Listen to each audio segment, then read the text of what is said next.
Okay, first day niya dito. Salamat kay Boss Joan sa pagdala niya dito sa Technical Details sa Marikina. Siya nagkatid dito. Pogi ng resort to. Ayan, so dito muna siya sa labas kasi may tinatapos pa na auto sa loob ng shop ni Boss Ian. Tanggal na ang interior nito, pati yung makina. Binaklas na lahat ni Joan yan before dalhin dito.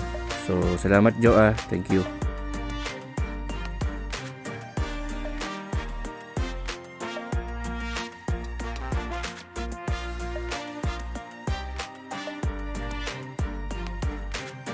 Yan, papunta tayo sa technical details. So, dito pipinturahan yung kotse sa tropa kala Boss Ian. Good afternoon po.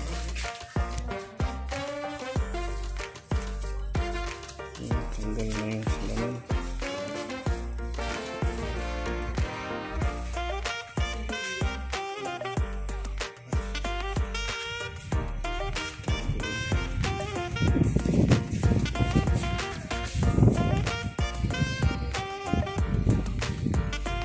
Pati yung beam mo nakalihat. Ayun, no?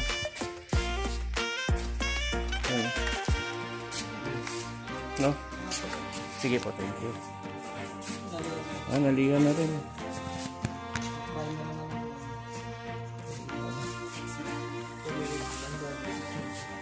Ayun, no? May yuko na.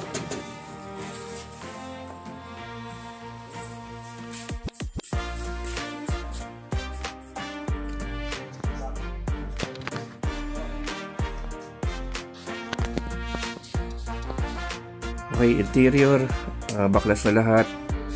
So as per Ian, wala naman siya nakitang masyadong bulok or kalawang.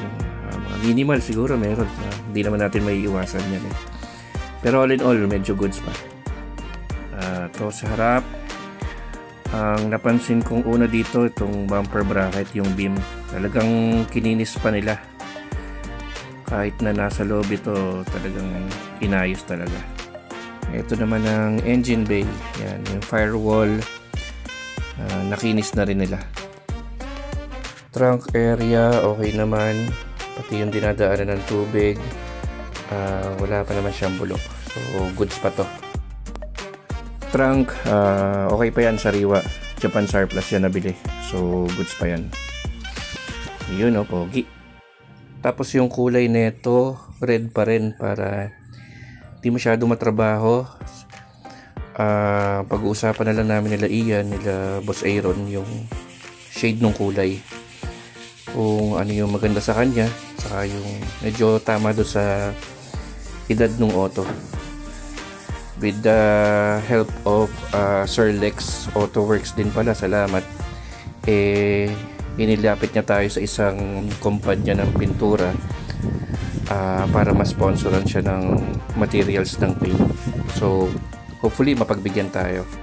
Ngayon pa lang nagpapasalamat na ako kay Boss Joan Linga sa kapatid niyang si Aldrin, at kay Boss Aaron syempre sa aking +1, at kay Boss Ian of Technical Details. Yan ang kanyang Civic, napakagwapo, naka air suspension kompleto. At ito ulit yung kotse, ipapakita natin ng bahagya yung kanyang paint booth na andito lang sa tabi lang ng sasakyan na to. Sa bandang harapan lang nakalagay yung kanyang paint booth. Eto, yan, napakaganda, napakalinis ng paint booth na yan, saka kompleto.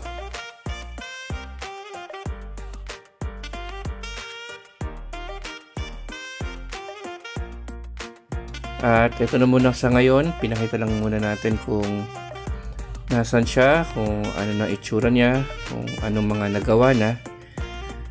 So mag video na lang ulit tayo kung anong mga progress niya soon.